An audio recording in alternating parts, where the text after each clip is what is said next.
Double, double, toil and trouble, fire burn and cauldron bubble. The three witches gather around their cauldron, putting in all sorts of supernatural ingredients and reciting their spell. Hecate enters, as she is their patron goddess, and commends them on their job. However, she doesn't end up being very important to this scene. After completing their spell, one of the witches says, "By the prick of my thumb, something wicked this way comes." And sure enough, enters Macbeth into the cavern. He's seeking answers because he's grown suspicious and mistrustful of everyone. The witches decide to help him by showing him three apparitions. The first apparition comes to him in the form of a floating head and tells him, "Beware Macduff." Macbeth agrees, and we move on to the next vision. The next vision comes in the form of a bloody child and tells him that he will not be threatened by anyone born of a woman. This makes Macbeth very happy because everyone's born of a woman.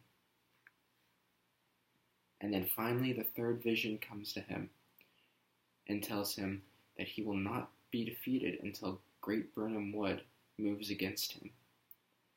This, along with the other answers, satisfies Macbeth, as how could a forest move against him? Macbeth now believes that he is unstoppable, but he still has to ask the witches one more question. And it's about, will Banquo's children ever become king? Just then, a vision of Banquo appears, and he points to a long line of kings, 8 to be precise. And just as Macbeth sees this vision, the apparitions and the witches disappear.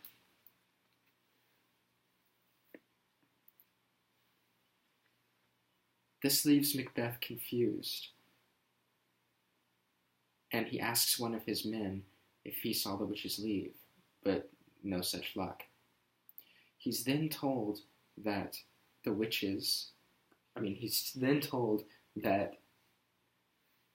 Macduff has fled Scotland to go to England.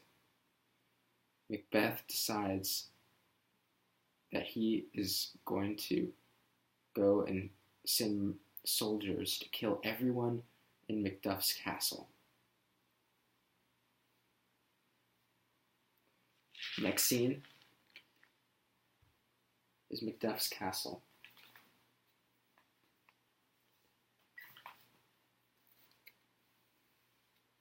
Lady Macduff and her son are having a pleasant conversation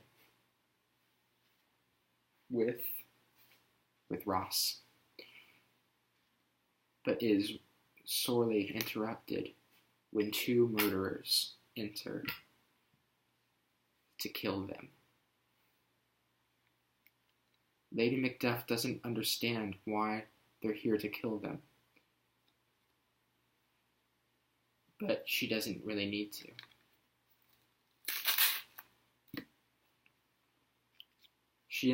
The first murder, it kills her son, and she cries out, "Murder! Bloody murder!"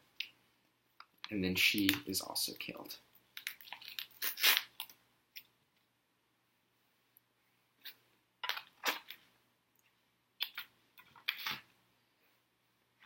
The next scene takes place outside of the King of England's castle, where we have Macduff and his son Malcolm sitting outside some military tents because they are hatching a scheme to finally get rid of Macbeth once and for all with the help of England's army. Then Ross enters to tell them what has happened at Macduff's castle. Malcolm vows to kill Macbeth when he sees him.